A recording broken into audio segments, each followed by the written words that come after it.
Bom, gente, na aula de hoje, então, nossa quinta aula do terceiro trimestre, a gente vai trabalhar equações do primeiro grau e sistemas de equações do primeiro grau com duas variáveis. Lembrando, gente, se vocês tiverem alguma dúvida, mandem uma mensagem para o e-mail que está aí na tela, eu respondo a vocês assim que puder. Então, equações do primeiro grau, então. Uma equação é uma igualdade, tá? Envolvendo uma ou mais letras que estão representando números. As equações elas são classificadas em grau, de acordo com o maior expoente de cada variável, né, de cada letra. Aqui a gente tem alguns exemplos, tá? Então, por exemplo, nessa equação a gente tem 2x mais 3 igual a 0. Né? Então, ela é do primeiro grau, porque o maior expoente do x, ele é 1. Certo? Aqui é x elevado a 1, né? Não tem o expoente aqui, não aparece, então é o 1 que está como expoente. Então, o maior expoente da variável é x. Tá? Nessa outra equação, a gente tem duas variáveis x, ó, dois termos com variável x. Mas o maior expoente dela é o 2, desse termo aqui. Então, ela é do segundo grau justamente por isso, porque o maior expoente do x nesta equação é 2. Ok? Bom, as equações elas também são compostas de duas partes. Tá? Então, a gente tem o primeiro membro, que é a parte da esquerda da igualdade, onde a gente costuma sempre deixar as letras ali, né? O segundo membro, que é a parte da direita do sinal da igualdade, onde a gente também costuma deixar então ali os números. E para resolver uma equação, a gente deve sempre isolar, né? Sempre deixar separado ali no primeiro membro os termos que possuem a incógnita, a letra, a variável. E no segundo membro, a gente deixa aqueles termos que não têm letra, a gente deixa só os números no segundo membro.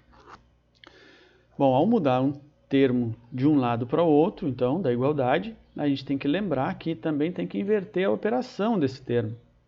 Ou seja, a gente tem que utilizar a operação inversa. Sempre que troca de lado, né? Vou trocar de lado, troca a operação. Não é o sinal, é a operação que ele está fazendo. A gente vai ver isso. Bom, vamos para um exemplo aqui. A gente tem x mais 3 igual a 5, tá? Então, qual o número? O que a gente tem que fazer? A gente tem que deixar no primeiro termo, que é o lado esquerdo aqui da igualdade, a letra só, né? Só o x. Então, tem esse número que está aqui. Ele está atrapalhando, ele tem que ir para o outro lado. Então, eu vou trocar ele de lado. No momento que eu troco ele de lado, né, o que acontece? Eu tenho que repetir tudo que eu já tenho na equação. Então, o x eu vou repetir e o igual a 5 eu vou repetir. Está aqui embaixo. Agora eu vou passar o 3 para o outro lado. Então, eu vou inverter a operação que ele está fazendo. Eu vou utilizar a operação inversa. Aqui ele está somando, está somando 3. Então, do outro lado, ele vai subtrair 3. Vai ser negativo. Então, a gente não tem que pensar que vai mudar o sinal sempre. A gente tem que lembrar que vai mudar a operação. Então, nesse caso, se ele está somando 3, ele vai ser menos 3. Ok, trocou o sinal. Mas, na verdade, está trocando a operação. Certo? Ficou menos 3. Agora, a gente pode resolver esse 5 menos 3 ali, que vai dar 2, né? E aí, então, a gente encontrou o valor do x. Agora, reparem, temos outro exemplo aqui. Agora, a gente tem tem mais um número aqui, né? Além do número que tem depois do x, a gente tem um que tem antes dele aqui, certo? Então, vamos lá, vamos resolver isso aí. Bom, o primeiro passo sempre, tá, gente? O primeiro passo sempre é levar para o outro lado esse número que está sozinho aqui. Sempre esse número que está sozinho. Porque tem uma ordem na hora de efetuar essa troca de lado. Então, primeiro adição e subtração, né? Primeiro que está somando, que está subtraindo. Depois, multiplicação e divisão, então é o segundo passo. E depois, por último, a raiz ou potência. Nesse caso aqui, a gente tem uma multiplicação, tem esse 2 que está multiplicando o x, e tem esse 3 que está subtraindo, né? Está com sinal de menos. Então, primeiro esse. Então, passando esse aqui para o lado, a gente repete o que a gente já tem, ó, 2x igual a 9, eu repeti em azul. E agora o menos 3, então eu vou passar para o outro lado. E aí ele vai ficar mais 3, né? Aí ele vai trocar a operação. Aqui ele estava subtraindo, aqui ele vai adicionar. Tá? Agora sim, agora a gente precisa levar esse 2 para o outro lado. Então, vou repetir tudo que eu já tenho, né? Bom, primeiro a gente ainda pode efetuar essa adição aqui do 9 mais 3 também, né? Para facilitar as coisas. Então, 9 mais 3, resolvendo isso aqui, vai dar 12. Então, 2x igual a 12. Agora sim, agora vamos passar esse 2 para o outro lado.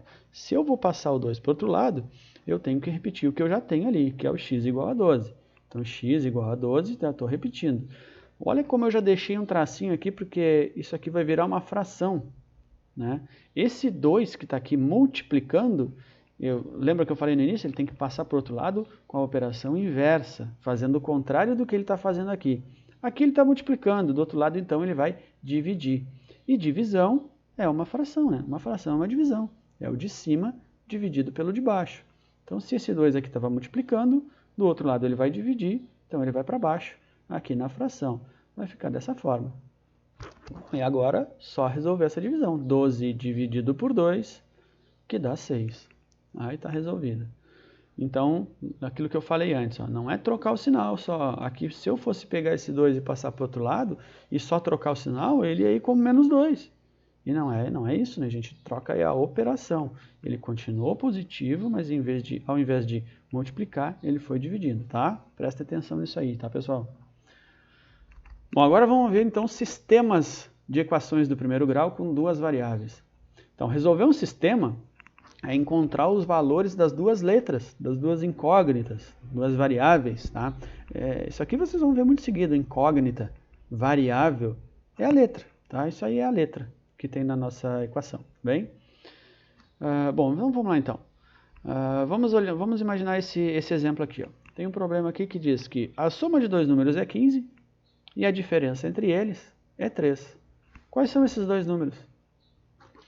Esses dois números, eles têm que solucionar as duas coisas ao mesmo tempo, né? Não adianta eu pensar que é 8 e 7, 8 mais 7 dá 15.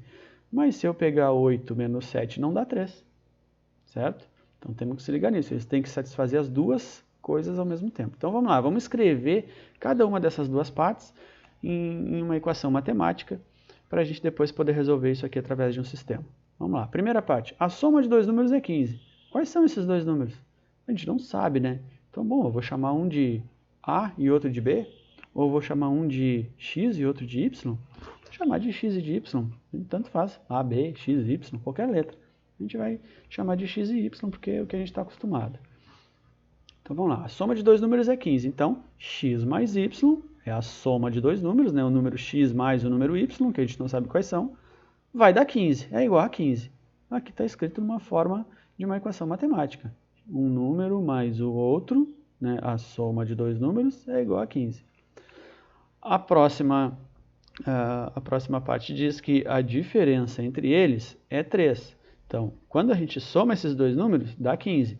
Mas quando a gente efetua a diferença entre eles, diferença é menos, é um menos o outro. Sempre que aparecer a diferença, vocês sabem que é um menos o outro. Então, a diferença entre eles, um menos o outro, o x menos o y, é igual a 3. E aí, agora ele quer saber, então, quais são esses dois números. Bom, gente, para resolver esse problema, a gente precisa montar um sistema com essas duas equações aqui, né? Da seguinte forma, vai ficar assim o nosso sistema, então. Ó. Coloca as duas equações, uma abaixo da outra, e abre uma chave. As chaves aqui indicam que isso aqui é um sistema, tá bem? Bom, para a resolução desse sistema, então, a gente vai utilizar aqui o método da adição. Ele consiste em somar as duas equações do sistema da seguinte forma, gente. Vamos lá, vamos ver isso aí. A gente escreve as duas equações, uma abaixo da outra. Agora eu não coloco o sinal de chaves, porque aquilo ali é o sinal do sistema, né? Aqui eu já estou trabalhando com o sistema, já estou fazendo a adição das duas equações, então não preciso colocar o sinal das chaves aqui. Aquele sinal das chaves é só para representar o sistema. Agora já vamos trabalhar com ele, então. Então a gente coloca as duas equações aqui, uma abaixo da outra, termo embaixo de termo, ó. X embaixo de x, y embaixo de y e número embaixo de número. Tá? Da mesma forma dos polinômios que a gente trabalhou lá na aula passada, que a gente somava polinômios por aquele método mais prático que a gente utilizou, é a mesma coisa que a gente vai fazer aqui. Tá? Então a gente vai somar coluna por coluna, certo? Então vamos lá. E tanto faz a ordem, tá? Eu posso começar aqui pelo x, posso começar pelo número, posso começar pelo y, tanto faz. Mas eu tenho que efetuar a soma das três colunas. Tá? Então vamos lá. Somando esse x da primeira equação com o x da segunda equação, eu tenho 1x mais 1x, isso vai dar 2x, é óbvio. Agora reparem aqui no meio, eu tenho mais 1y, porque aqui tem 1, né? Então, mais 1y menos 1y, mais 1 menos 1 dá 0, né? Então, não preciso nem colocar aqui. Esses dois ali vão se anular, vão se cortar, eu anulei eles. Mais 1 menos 1 dá 0. Então, já anulei. Agora eu vou somar a outra parte, 15 mais 8, 15 mais 3, que dá 18. Então 2x igual a 18, foi o que restou. Agora a gente consegue resolver essa equação e chegar no resultado da letra x. A gente consegue descobrir quanto é o x. Como que a gente faz? Pega esse 2, né? Da mesma forma que a gente resolveu a equação do anterior ali, porque é uma equação e a gente resolve sempre daquela forma. 2x igual a 18, passa o 2 para o outro lado, ele vai para baixo como denominador, porque lembra? Ele está multiplicando aqui, então do outro lado ele vai dividir. E divisão a gente representa como uma fração, certo? 18 dividido por 2, deu 9, está resolvido a parte do x. A parte do x, né? A gente precisa saber os dois números quais são. Então falta o y. O que a gente faz agora? A gente substitui esse valor do x que a gente encontrou em qualquer uma das duas equações, no lugar do x. Qualquer uma das duas, tá? Mas eu sempre aconselho a substituir naquela em que a letra que tu vai precisar descobrir agora, a gente vai precisar descobrir o y, né? A letra que a gente vai precisar descobrir, que seja positiva, tá? Tanto faz, pode substituir naquela negativa, mas a gente vai ter que dar um passo a mais lá no final. Então a gente evita isso trabalhando com a letra que é positiva, tá? Então a gente substitui aqui no mais y. Vamos substituir nessa equação de cima, então, lá no lugar do x, ó, eu vou botar o menos 9, que é o que a gente descobriu que o x vale, né? O x é 9, x é igual a 9. Vamos lá, substituindo, ficou então 9 mais y igual a 15. Agora a gente precisa isolar o y, né? Então a gente vai tirar esse 9 daqui. Esse 9 a gente vai jogar lá para o segundo membro da equação. Então o restante eu vou repetir, ó. O y mais 15, né? Mais y mais 15, eu repeti aqui, ó. Só eu não precisei colocar o sinal de mais na frente do y, né? Porque ele está no início aqui, então não precisa ter sinal no meio. Tá? Agora o 9 passando para o outro lado, vai ficar menos 9, né? Aqui ele é mais, não tem sinal, então é positivo. Não vai para lá, ficou menos 9. E agora, resolvendo esta parte aqui, 15 menos 9, isso vai dar 6. Então, y é igual a 6. A gente já resolveu as duas letras, a gente já encontrou o valor delas. Só que a gente precisa, para terminar esse problema, a gente precisa representar o conjunto solução. Conjunto solução são esses dois valores que a gente encontrou. Então, a gente vai escrever um S aqui, maiúsculo, de solução, que vai ser igual, aí abre uma chave aqui, bota os dois valores, o 9 e o 6, e fecha as chaves. Só tem que prestar atenção, porque primeiro é o x, tá? Primeiro valor sempre é o do x, e o segundo valor é o do y. Não vão inverter, porque senão vai estar errado, tá? Vocês chegaram até aqui, tudo certo, beleza? Se vocês inverterem aqui, vocês vão estar errando a representação da solução do sistema, tá? Tem que ser primeiro o x, depois o y. Sempre assim, os pares são x e y. Tá bem? Bom, gente, para a aula de hoje era isso então, certo? Bons estudos a todos aí e aguardo vocês então na próxima videoaula. Um abraço, tchau, tchau.